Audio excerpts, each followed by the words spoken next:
बिल्लाहि मिनश्शैतानिर्रजीम।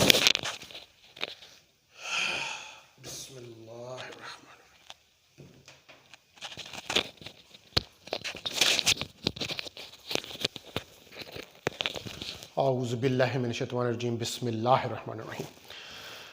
अस्सलाम वालेकुम वरहमतुल्लाहि वबरकातुहू। डियर स्टूडेंट्स, आज है हमारा lecture number 8 C1 physics first year 5/10/2020 और आज हमने जो है इसके अंदर स्टडी करना है velocity time graph.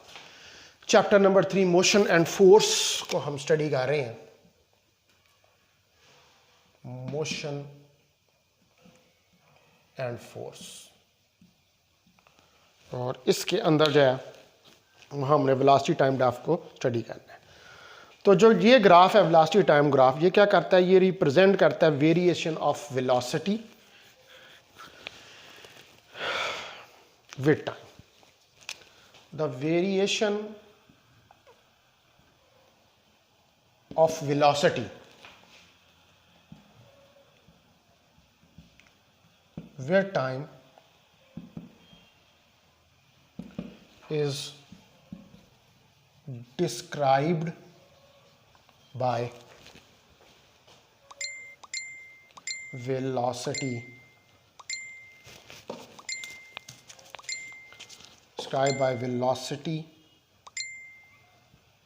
time graph। यानी कि अगर कोई ऑब्जेक्ट मूव कर रहा है किसी वेलोसिटी के साथ, तो उसकी वेलोसिटी के अंदर जो वेरिएशंस आ रही हैं उसको हम वेलोसिटी टाइम ग्राफ की मदद से डिस्क्राइब जो है वो कर सकते हैं। तो पहले नंबर पर आप देखें कि हमारे पास जो केस नंबर 1 है उसमें सपोज करें कि एक कार है। Case number 1,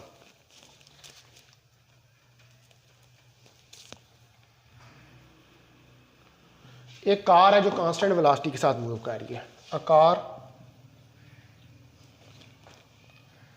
moving with constant velocity. एक कार है जो कांस्टेंट वेलोसिटी के साथ मूव कर रही है, यानी कि उसकी वेलोसिटी के अंदर कोई वेरिएशन नहीं आ रही। तो हमने इसका वेलोसिटी टाइम ग्राफ बनाना है, तो हम बनाते हैं इसका वेलोसिटी टाइम ग्राफ। आप देखें कि आप वेलोसिटी को लें वर्टिकल एक्सिस पे और हॉरिजॉन्टल एक्सिस पे लें टाइम को, इस तरफ लें टाइम और इस तरफ ले लें आप वेलोसिटी v। तो अब चूंकि वेलोसिटी के अंदर कोई वेरिएशन नहीं आ रही है, इसलिए ये बिल्कुल सीधी लाइन जो है ये हमारे पास आ जाएगी। कोई वेरिएशन नहीं आ रही, कांस्टेंट वेलोसिटी। तो ये बिल्कुल सीधी लाइन जो है ये हमारे पास आ जाएगी, स्ट्रेट लाइन, यानी कि वेलोसिटी के अंदर कोई चेंज जो है वो नहीं आ रहा। अब दूसरा केस है कि अगर कार जो है मूव कर रही है कांस्टेंट एक्सेलरेशन के साथ। Case number 2, if the acceleration of the car is constant। अब अगर एक्सेलरेशन जो है कार का वो कांस्टेंट है, यानी कि वेलोसिटी चेंज हो रही है, लेकिन जो चेंज ऑफ वेलोसिटी है वो इक्वल इंटरवल्स ऑफ टाइम के अंदर सेम है, तो हमारे पास जो है यहाँ पर भी वेलोसिटी टाइम ग्राफ में स्ट्रेट लाइन आएगी, लेकिन वो ऊपर की तरफ राइज कर रही होगी, यानी कि वो ऊपर की तरफ इंक्रीजिंग बिहेवियर जो है उसको शो करेगी। यानी कि हमारे पास कुछ इस तरह का ग्राफ आएगा। आप देखें T और V, और ये ग्राफ कुछ इस तरह का आएगा हमारे पास, ठीक है। ये इसका एरिया अंडर जो है हमारे पास कर्व के बराबर जो है। डियर स्टूडेंट्स, कॉल आ गई है, मतलब सुन लो। हेलो, अस्सलाम वालेकुम जैसन साहब जी। ठीक ठाक, शुक्र। तुसी सुनाओ, तबीयत ठीक ने?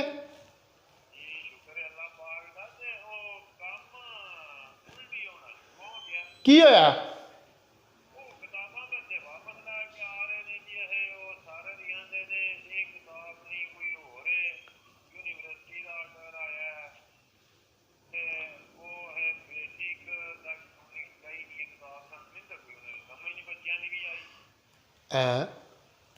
ਉਹ ਇਹੀ ਹੋਣਾ ਸੀ ਹੈ ਤੇ ਉਹ ਚਲੋ ਠੀਕ ਹੈ ਤੁਸੀਂ ਲੈ ਲਓ ਵਾਪਸ ਕੋਈ ਮਸਲਾ ਨਹੀਂ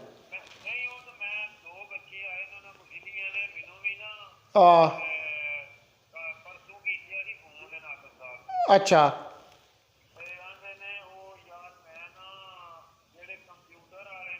ਹੂੰ ਠੀਕ ਹੈ ਅੱਛਾ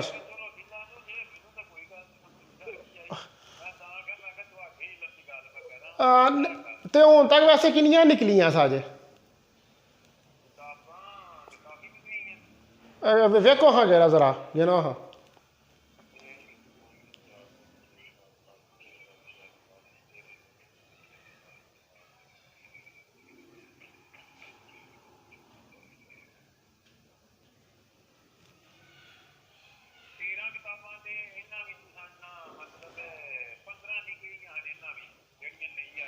अच्छा ठीक है ठीक है वो फिर उन्होंने मेरा ख्याल जो कंप्यूटर का सी ना सिलेबस वो सी होर तो इन्हों पता नहीं सी है तो वो वजह बस तुम ठीक है जोड़ा भी बच्चा आता तुम वापस लै लो हाँ सानू ये कोई मसला नहीं वो अगे निकल जानी वो केड़ा मसला तो जड़ियाँ वेव्स दियाँ साजे उन्होंने कोई निकलियाँ जी नवियाँ मंगवाइया सन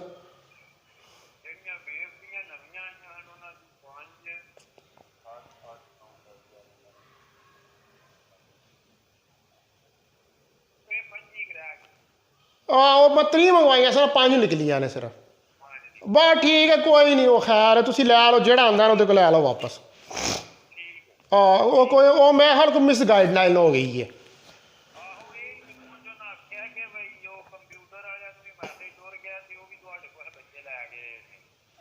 कोई गल नहीं वो कोई मसला नहीं तुम वो आते ने उन्होंने को वापस लै लो नो इशू ठीक हाँ बिल्कुल कोई मसला नहीं है हाँ हाँ जी ओके हाफिज़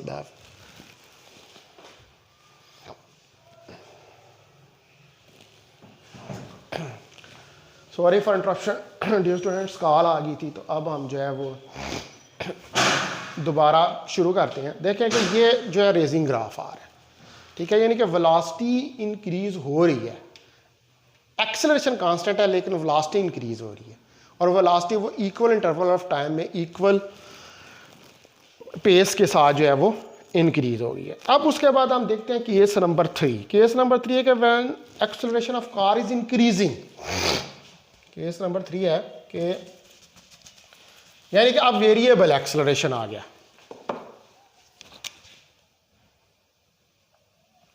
व्हेन द acceleration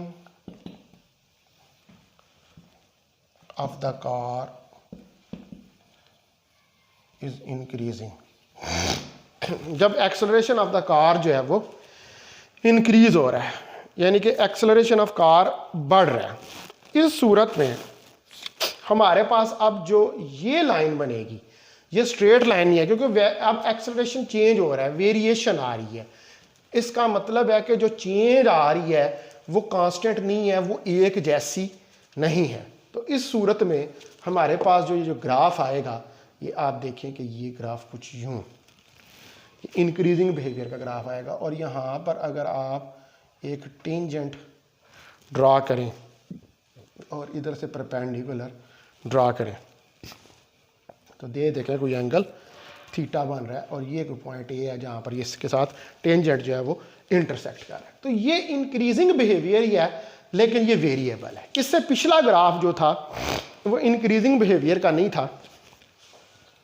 वो सेम बिहेवियर था कांस्टेंट बिहेवियर था एक्सेलरेशन का तो अब ये 3 हमारे पास ये जो केसेस हो गए वेलोसिटी टाइम ग्राफ के और हमने इनको डिस्कस करके देख लिया अब हमने देखना है कि ये जो कार मूव कर रही है ये कांस्टेंट एक्सेलरेशन के साथ भी इसने मूव किया है इसने कांस्टेंट वेलोसिटी के साथ भी मूव किया है और इसने वेरिएबल एक्सेलरेशन के साथ भी मूव किया।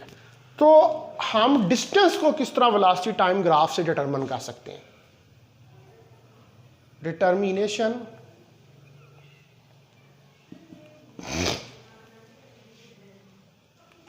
Of distance from velocity time graph.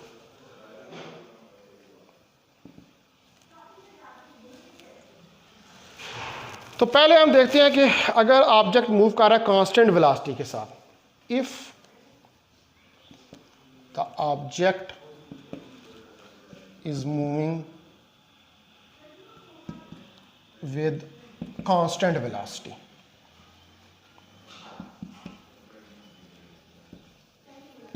अगर ऑब्जेक्ट जो है वो कांस्टेंट वेलोसिटी के साथ मूव कर रहा है तो इसका मतलब है कि s जो है हमारे पास वो vt के बराबर है।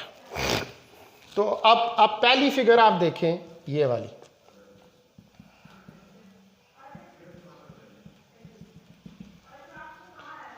अब ये जो एरिया है, ये शेडेड कर्व, ये पूरा एरिया शेडेड कर्व के अंदर,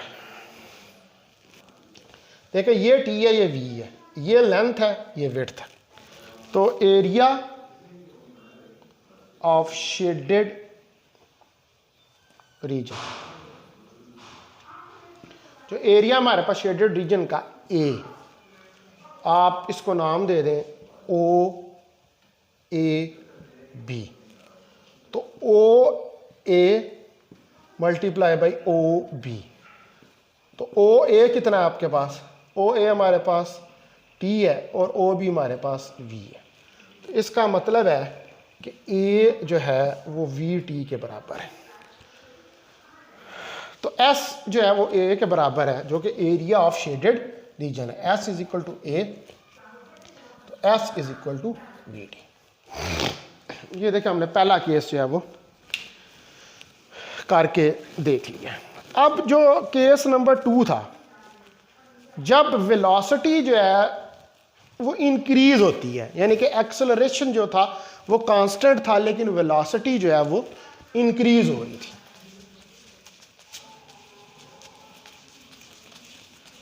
तो वो केस भी हम देख लेते हैं।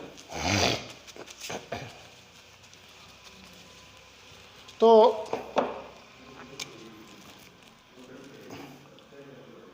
पहली एग्जांपल 1 थी, ये एग्जांपल 2 होगी कि when the velocity of car is increasing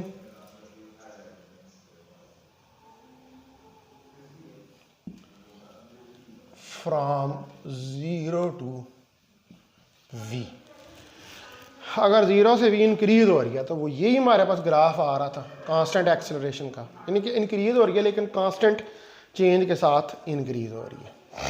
ये आ रहा था t v और ये हमारे पास शेडेड रीजन था। तो अब ये शेडेड रीजन क्या है? This is the area of triangle, ठीक है। S is equal to v average multiply by t। अब यहाँ पर v एवरेज कितनी है? यहाँ पर ओरिजिन पे 0 थी और उसके बाद बढ़नी शुरू हुई, तो 0 plus v over 2 v over 2।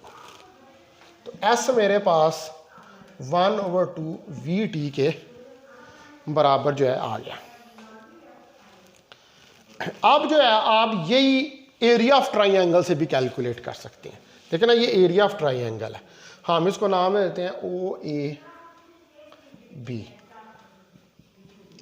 तो एरिया ऑफ ट्राइंगल OAB कितना होगा? 1 over 2 base into height, base कितनी है? OB,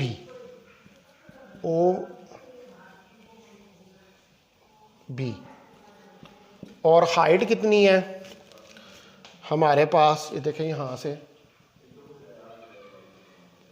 ये OA या BA,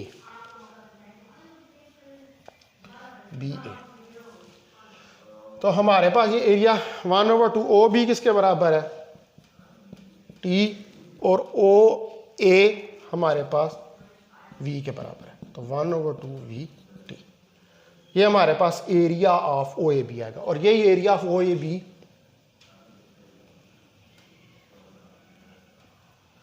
triangle O A B is equal to 1/2 V T के बराबर है। ठीक है, तो यही हमारे पास S is equal to 1/2 V T आ, क्योंकि S जो है वो area O A B triangle का एरिया के बराबर है। ठीक है डियर स्टूडेंट्स, तो अब हमने ये तीनों तरीकों से कैलकुलेट करके देख लिया। तो एरिया जो है बिटवीन वेलोसिटी टाइम ग्राफ और टाइम एक्सेस के, ये न्यूमेरिकली किसके इक्वल है, distance covered by the object.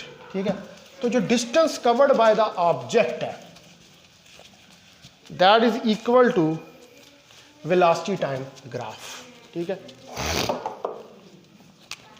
Distance covered by object is equal to velocity time graph। ये velocity time graph के बराबर है।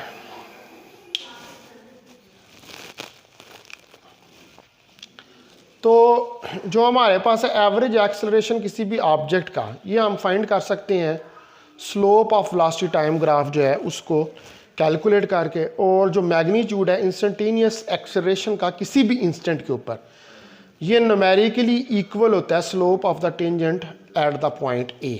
ठीक है, मिसाल के तौर पर मैं ये दो पॉइंट्स जो हैं ये नोट कर लें आप।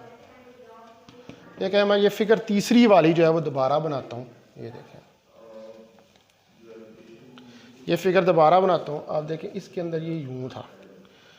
ठीक है, और ये यहाँ पर पॉइंट ए था जिसके ऊपर टेंजेंट इंटरसेक्ट कर रहा था, और ये जैसे इस तरफ V और इस तरफ T। तो इसके अंदर पहला पॉइंट ये है कि जो हमारे पास एवरेज एक्सेलरेशन है,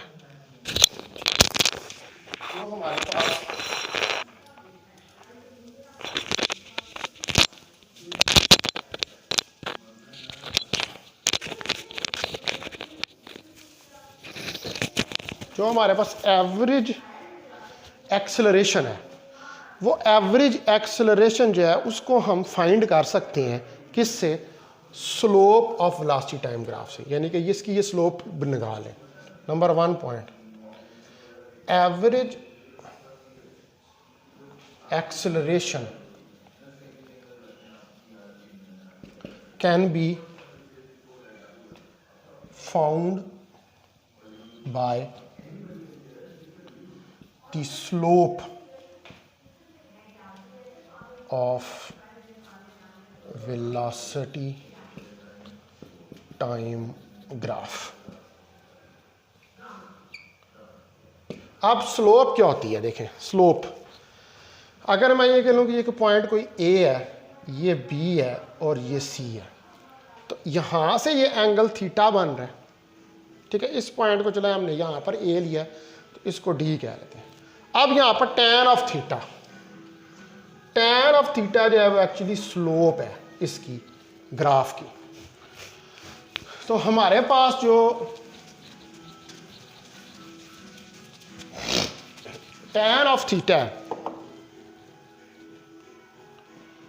वो किसके बराबर है, वो आप देखें tan ऑफ थीटा हमारे पास परपेंडिकुलर ओवर बेस, परपेंडिकुलर कितना है, BC over base DB।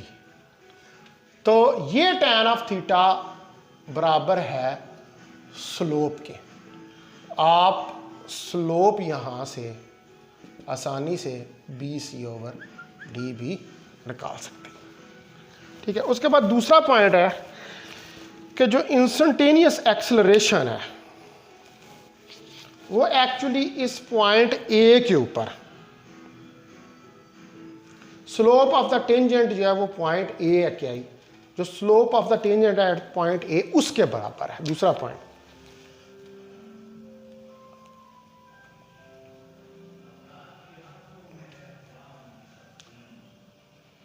Instantaneous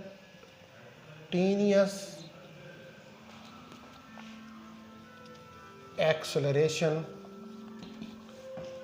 is equal to the slope of tangent at point A। ठीक है, यानी कि हर पॉइंट के ऊपर, टेंजेंट के ऊपर है ना, हर पॉइंट के ऊपर इसके साथ कर्व के साथ कराएगा, तो हर पॉइंट के ऊपर जो एक्सेलरेशन है वो actually slope of the tangent के बराबर है। ठीक है डियर स्टूडेंट्स, तो ये अब हमने जो है डिटेल के साथ जो है वो स्टडी कर लिया वेलोसिटी टाइम ग्राफ। अब इससे नेक्स्ट जो चीज़ हमने स्टडी करनी है, वो नेक्स्ट चीज़ हमने स्टडी करनी है review of equations of uniform accelerated motion.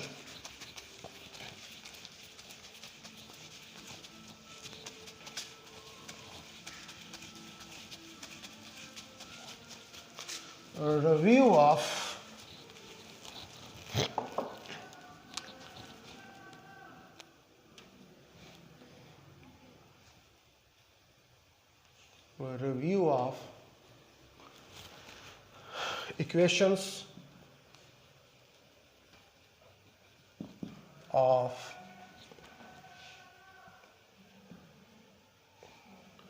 uniformly accelerated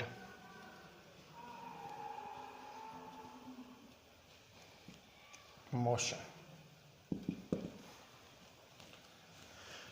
three equation of motion, ये आपने मैट्रिक में भी पढ़ी हुई है। सपोज करें कि एक ऑब्जेक्ट जो है वो मूव कर रहा है यूनिफॉर्म एक्सेलरेशन के साथ अलोंग द स्ट्रेट लाइन, और अगर इसकी इनिशियल वेलोसिटी v1 है, ठीक है,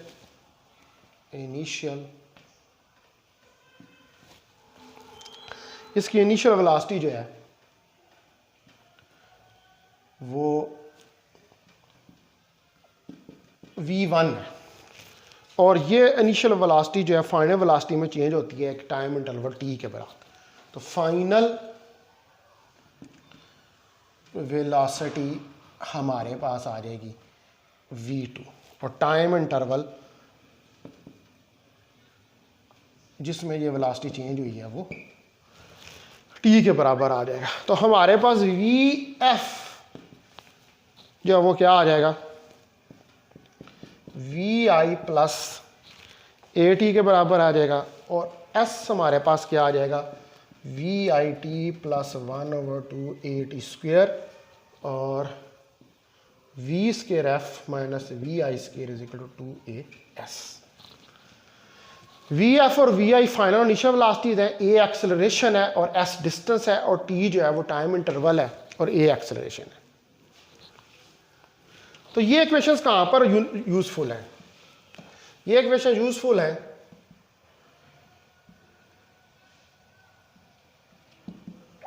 are useful for the motion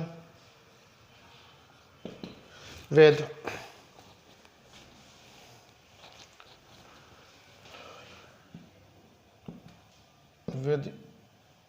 uniform, बल्कि इसको कहना है लीनियर मोशन, यानी कि motion along the straight line with uniform acceleration. यानी कि जब कोई ऑब्जेक्ट्स जो है वो कांस्टेंट एक्सेलरेशन या यूनिफॉर्म एक्सेलरेशन के साथ मूव कर रही होती हैं, तो वहाँ पर हम ये थ्री इक्वेशन ऑफ मोशंस जो हैं उनको अप्लाई करती हैं। ठीक है, उसके बाद जब ऑब्जेक्ट मूव करता है किसी स्ट्रेट लाइन के लॉन्ग, तो जो डायरेक्शन होती है मोशन की वो चेंज नहीं होती। तो इस केस के अंदर जो एंटायर वेक्टर है उसको हम मैनिपुलेट कहते हैं लाइक स्केलर्स। यानी कि जब कोई बॉडी स्ट्रेट लाइन के अंदर मूव कर रही है, तो सारी बात है वो डायरेक्शन नहीं अपनी चेंज कर रही। तो वह जब अपनी डायरेक्शन नहीं चेंज कर रही तो फिर हम उसको एज ए स्केलर के तौर के ऊपर डील कर सकते हैं, क्योंकि हमें वहाँ पर डायरेक्शन तो नहीं बतानी पड़ रही, हमें तो ये पता है कि वो स्ट्रेट लाइन के अंदर मूव कर रही है। तो ये इसका पहला पॉइंट था। और इसका दूसरा पॉइंट जो है वो ये है कि जब कोई ऑब्जेक्ट मूव कर रहा है अलॉन्ग द स्ट्रेट लाइन तो डायरेक्शन ऑफ मोशन तो चेंज नहीं होती। When the object is moving along straight line, तो जब वो मूव करती है along straight line तो the direction of motion does not change। तो डायरेक्शन ऑफ मोशन जो है वो चेंज नहीं होती। तो जब डायरेक्शन ऑफ मोशन चेंज नहीं होती तो हम जो एंटायर वेक्टर है उसको एज ए स्केलर ले सकते हैं। So in this case we take entire vector as a scalar. तो इस केस में हम जो पूरा वेक्टर है उसको एज ए स्केलर के तौर पर ले सकते हैं। तो इस किस्म के जो प्रॉब्लम्स होते हैं इसमें डायरेक्शन जो होती है मोशन की या डायरेक्शन ऑफ इनिशियल वेलोसिटी जो होती है उसको हम पॉजिटिव लेते हैं। तो हमारे पास तीसरा, in these types of motion we take the direction of initial velocity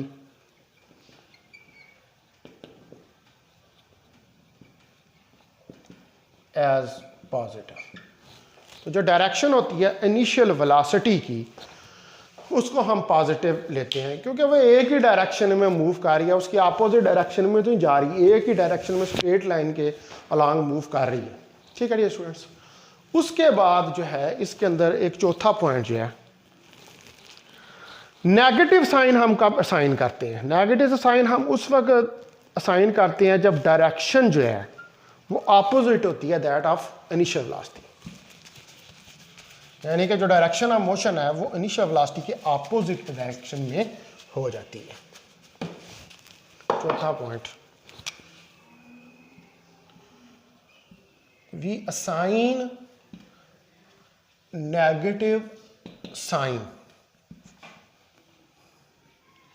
when direction of motion is opposite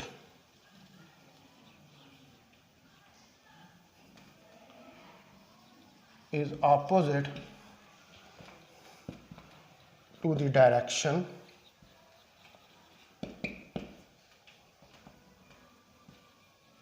of initial velocity. ठीक है, मिसाल के तौर पर अगर कोई ऑब्जेक्ट बिल्कुल जो सीधा जा रहा है ये वी वेलोसिटी के साथ, ठीक है, तो इसकी इनिशियल वेलोसिटी इस डायरेक्शन में ही है तो इसको हम पॉजिटिव लेंगे। लेकिन ये पहले इनिशियल वेलोसिटी के साथ इस तरफ गया और फिर इसने इस तरफ मूव करना शुरू कर दिया इसकी अपोजिट डायरेक्शन में, तो फिर हम इसको नेगेटिव जो है वो असाइन करेंगे साइन कि ये नेगेटिव डायरेक्शन में मूव कर रहा है। अब ये तो हमने अभी यहाँ पर ग्रेविटी की बात जो है वो नहीं की। अब हम देखते हैं कि जो एक्सेलरेशन होता है ड्यू टू ग्रेविटी उसके साथ हम इन इक्वेशंस ऑफ मोशन को किस तरह राइट डाउन कर सकते हैं।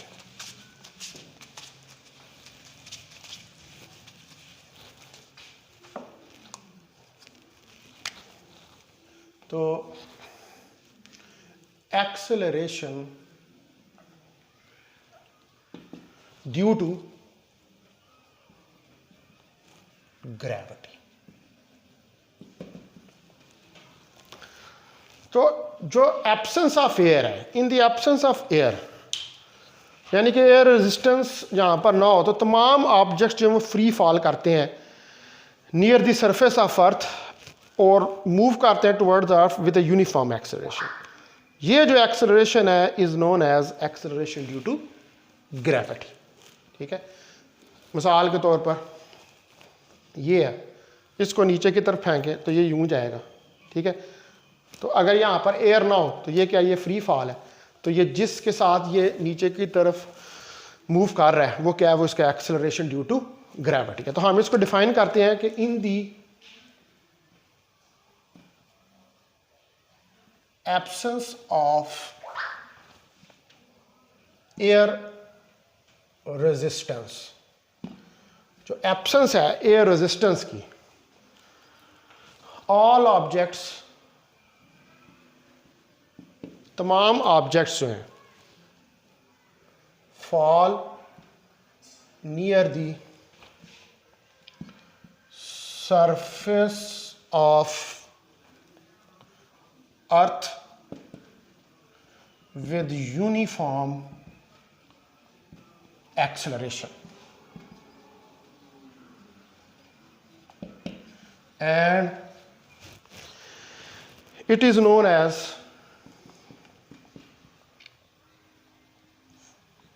acceleration due to gravity.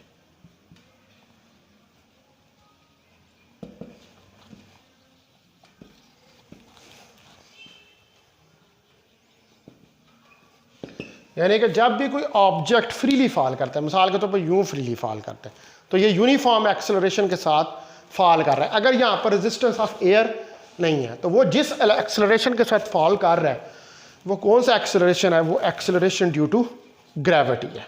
और इसको हम आम तौर पर डिनोट करते हैं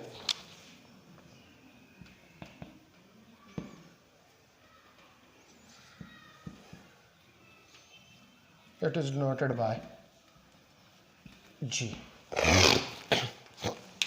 इसको जी से हम डिनोट करते हैं और इसकी वैल्यू जो है नियर द सरफेस ऑफ अर्थ वो कितनी है, वो 9.8 मीटर पर सेकंड है। जी इज इक्वल टू 9.8 मीटर पर second square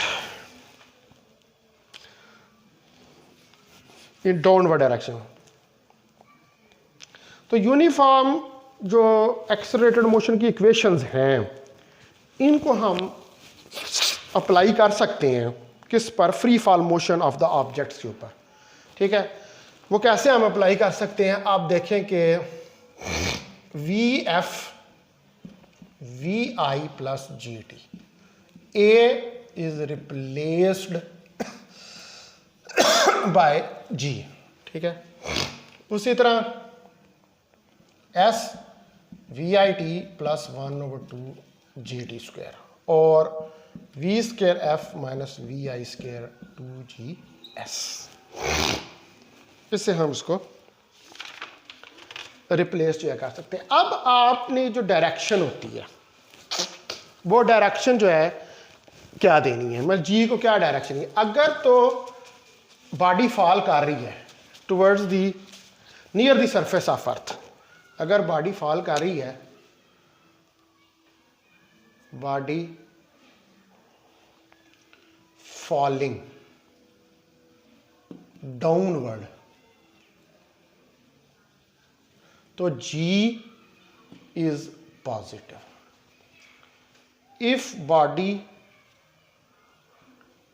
moving upward, G is negative. अगर मैं डाउनवर्ड मोशन के लिए पहले इक्वेशन लिखूं तो positive V F V I plus G T S V I T plus 1/2 G T square और V square F minus V I square 2GS। ये downward के लिए, डाउनवर्ड मोशन के लिए, और अपवर्ड के लिए जी का साइन चेंज हो जाएगा, नेगेटिव आ जाएगा। V F V I minus G T और S V I T plus 1/2 minus G T square और V square F minus V I square 2 minus G S.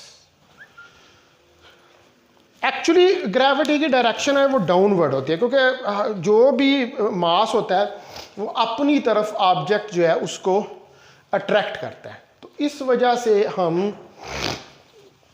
ये कहते हैं कि जो डाउनवर्ड डायरेक्शन है एक्सेलरेशन की उसको पॉजिटिव ले लेते हैं, और अपवर्ड यानी कि आप जब अपवर्ड मूव कर रहे हैं तो आप against the direction of gravity move कर रहे हैं, इसलिए आप जो है वो नेगेटिव साइन लेते हैं। मिसाल के तौर पर अगर एक ऑब्जेक्ट देखें यूं नीचे की तरफ आ रहा है तो ये ग्रेविटी की डायरेक्शन में आ रहा है, तो हम प्लस जी लेंगे।